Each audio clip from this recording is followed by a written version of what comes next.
I grew up, and my dad was always there for me, and he still is. And all the memories I have with him are always like athletic, and they're always positive. We'd always go outside and like throw the ball around, and then make ice cream after or whatever. And he's just a great guy, and I feel like we've always been close. But now that I'm like actually starting to get life and everything right now in high school, I'd say right now I'm probably getting the closest.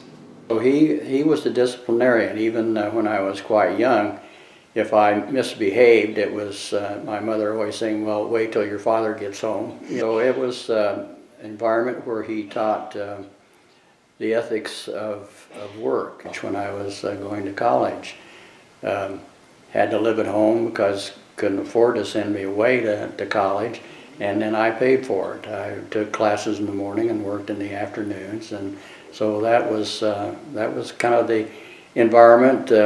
But that was a bit of a standard at that point in time. That wasn't necessarily a real unusual phenomenon. It's just something that was expected.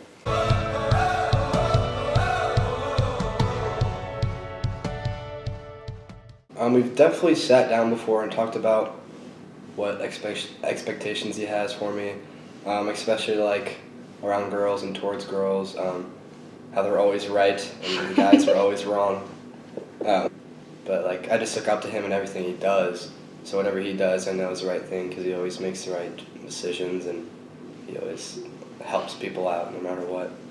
During the standard of the society at the time that we're growing up, for example, our relationship with women. Women were to be, you opened doors for them, you were expected to protect them, and you were expected to go out and make a living and take care of your family, financially speaking, etc. So that was pretty much expected. And he had two rules also. One was you pay yourself first, okay, and you do not go into debt.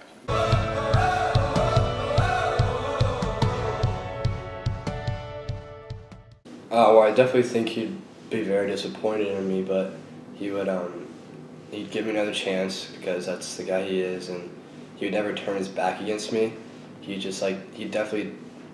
be a little upset, but he'd talk to me about it and like what happened and kind of like that. Like he wouldn't hate me, I guess, of course, but like he just could be mad probably for a little bit, but then he'd help me out and talk through it with me. Well, it might depend on the magnitude of what I did. Back in those days, it could be something like going to bed without supper, which was really pretty unusual. And if it was really a gross malfunction of some kind, you probably got swatted on your backsides. But again, it was, well, wait till your father gets home.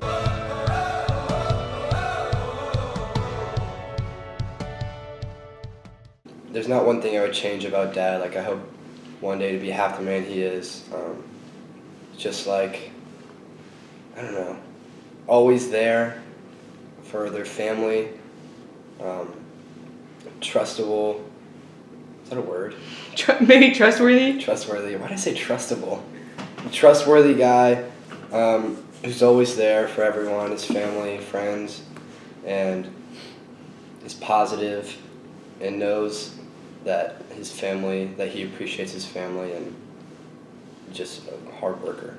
You know, to love my children, but also to provide them with a stable home environment as far as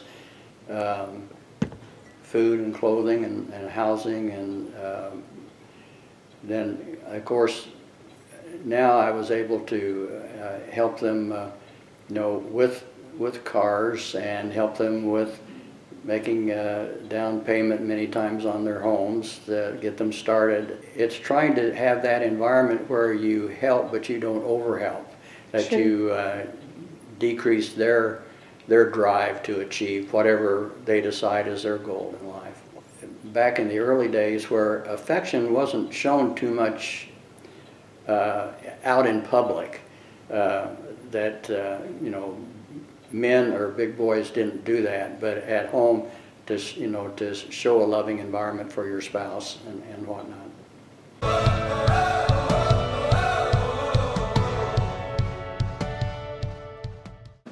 Well, I definitely think technology has, not just as dads, but just as children, like they have access to phones,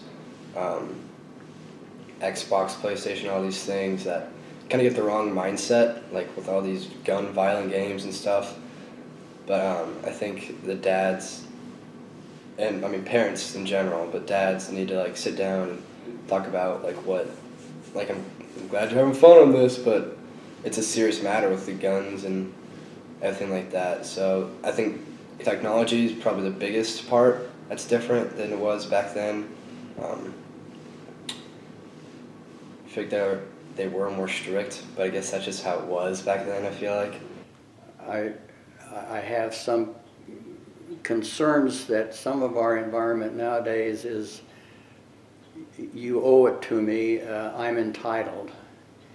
And that worries me some because, again, I believe in the work ethic that if you're working for somebody, you give them the very best that you've got, and that you earn whatever it is, that it isn't, quotes, given to you and whatnot.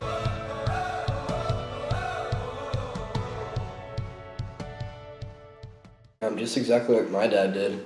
Start a relationship, build on it, and just let him know that you're there.